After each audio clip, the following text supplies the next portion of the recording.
اسی طرح نئے نئے ویڈیو کے لیے ہمارے چینل کو سبسکرائب ضرور کریں اور اس ویڈیو کو زیادہ سے زیادہ شیئر ضرور کریں تاکہ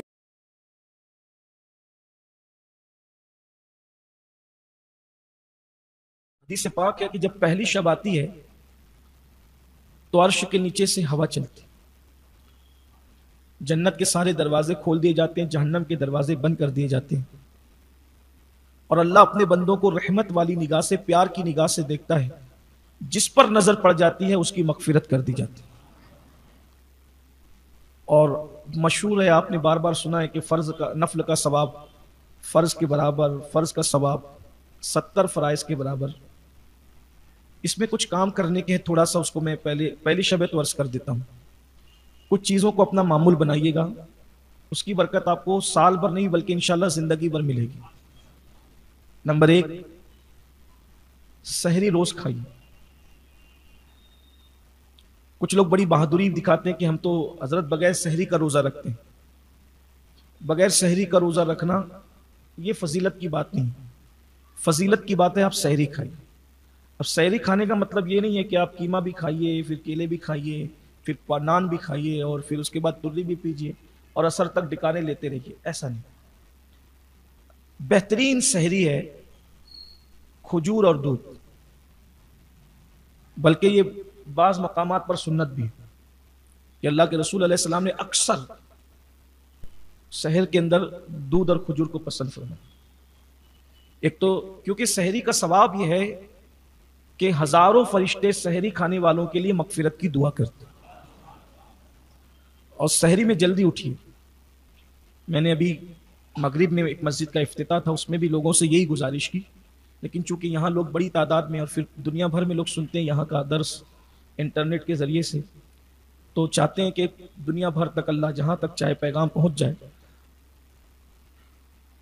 تھوڑا جلدی اٹھیے، تربیت کا مہینہ یہ، اور اس میں کوشش کیجئے کہ کم سے کم 2 رکعت تہجد کی نماز پڑھیے،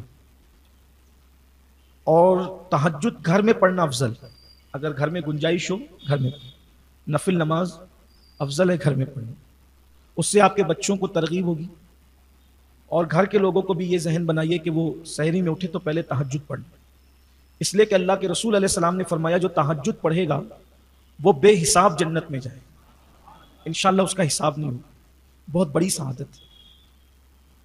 تو ہم نہیں سال بھر پڑھ پاتے ہیں اولیاء اللہ کی طرح، تو کم از کم مہینہ بھر تو پڑھ لیں، اور 2 رکعت کے لیے کتنا 2 منٹ لگتا ہے، 2 سے 3 منٹ لگتا ہے، پھر اس کے بعد کچھ گڑ گڑا لیجئے، دعا کر لیجئے، کیونکہ وہ وقت خصوصی دعاؤں کی قبولیت کا وقت، جو مانگتے ہیں ملتا ہے۔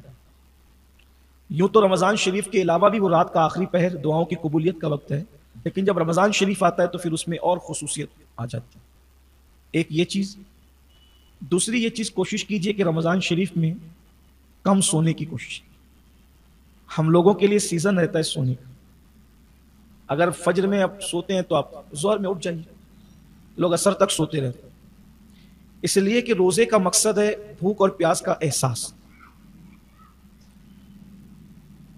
اب آپ کو بھوک ہی نہیں، اب آپ سحری کر کے پیٹ بھر کے سو رہے ہیں، اور پھر اس کے بعد افطار سے پہلے اٹھے، پھر ادھر بیٹھے ادھر بیٹھے، اس کے اس سے پوچھے، کچھ گیم کھیل لیا، کچھ واٹس ایپ چیک کر لیا، کچھ فیس بک دیکھ لیا، ہو گئی مغرب۔ آپ بتائیں یہ کیا روزہ؟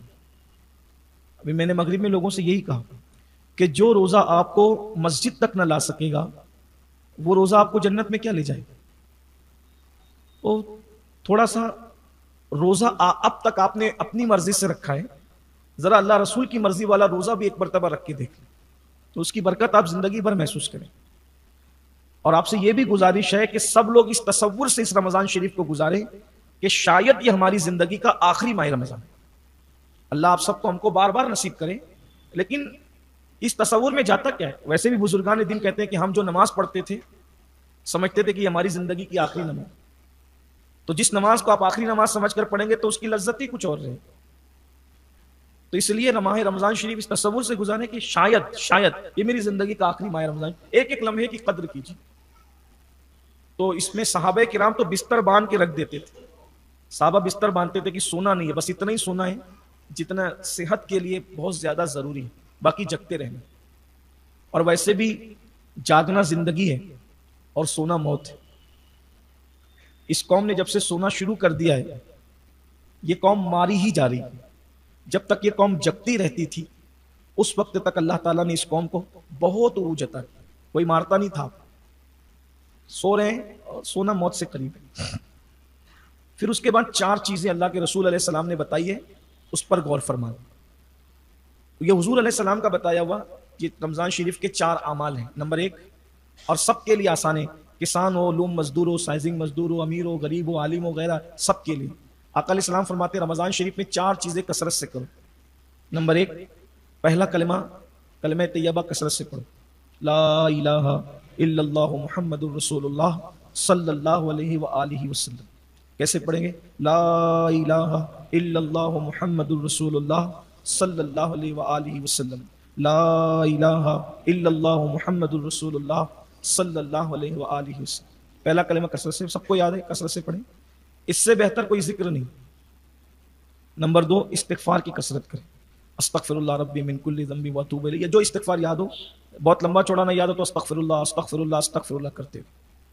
یہ 2 عمل ہو گئے. پھر 2 عمل دعا سے تعلق رکھتے ہیں. فرمایا جنت کا سوال کرو. رمضان شریف میں کثرت سے جنت مانگو. اس میں تھوڑا عشق کی بات اور ایڈ کر لیں. جنت تو سب کی ضرورت ہے لیکن ساتھ میں عشق کی بات اور ایڈ کر لیں. جب اتنی بڑی بارگاہ سے مانگ رہے تو پھر کچھ بڑا مانگیں. حالانکہ جنت بھی بڑی چیز ہے لیکن جنت ہی نہ مانگے بلکہ جنت میں حضور علیہ السلام کا ساتھ مانگے. ان کے ساتھ جنت چاہیے, ان کے پڑوس میں, اور ملے گی. حضرت موسیٰ علیہ السلام نے جب پوچھا تھا وہ بڑھیا سے کہ یوسف علیہ السلام کا مزار کہاں ہے, تو بڑھیا نے کہا میں جانتی ہوں لیکن شرط ہے کہ آپ کے ساتھ جنت چاہیے. تو آپ نے فرمایا کہ تو جنت مانگ لے اتنا کافی ہے, میرے ساتھ جنت. نبی تو نبی ہے. تو جبریل تشریف ہے, کہا دے مانگتی ہے تو دے دیجیے, کیا جاتا ہے, اس کے کرم میں کمی کہاں ہے, وہ تو مانگتے تو دے دے. تو جب بڑھیا مزار یوسف بتا کر حضرت موسیٰ کے ساتھ جنت میں جا سکتی ہے تو اگر آپ ماہ رمضان شریف کی قدر کر کے رسول اللہ کے ساتھ چلے جائیں تو پھر کوئی بعید نہیں. تو حضور کے پڑوس میں مانگے, بڑی بارگاہ ہے تو بڑی بات ہو. اور یوں بھی میں آپ سے گزارش کرتا ہوں, شاید میں نے پہلے بھی کہا تھا, اللہ کے یہاں ہمیشہ بڑی مانگنا چاہیے اس لیے کہ بارگاہ بڑی ہے.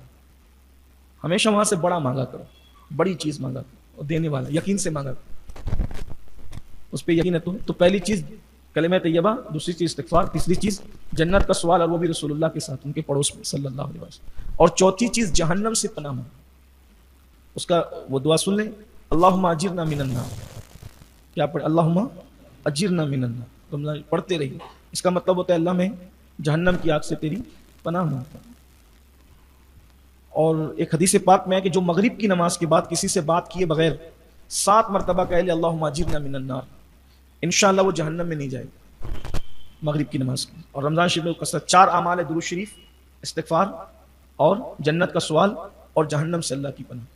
اور پھر کثرت سے تو درود شریف پڑھتے ہی رہی. اللہ تبارک و تعالی ہم سب کو توفیق عطا فرمائے. تراویح بھی روز پڑھیے.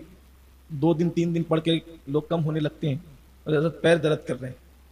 جو قوم اب اللہ کے نام پر 1 مہینے میں روزانہ 1 گھنٹہ نہ کھڑی رہ سکے, حالانکہ مسجد کے باہر بھنکس کرتے ہوئے 1.5 گھنٹہ کھڑے رہیں, مسجد کے اندر نہیں کھڑے رہ سکتے, اور کہتے ہیں شیطان بہکاتا ہے. تو شیطان بھی تو اندر ہو گیا, اب کون بہکا رہا ہے؟ تو کیا انسان خود شیطان نہیں بن گیا؟ اللہ کی پناہ, اللہ رحم و کرم فرمائے. ایک بات پھر اس سلسلے میں اور سن لے تو درس شروع کروں. افطار کے وقت تو دعا کا خاص اہتمام کریں کہ اس وقت جو دعا کی جاتی ہے اس پہ فرشتے آمین کہتے ہیں. اپنے گھر کے بال بچوں کو لے کر کے بیٹھیے, خود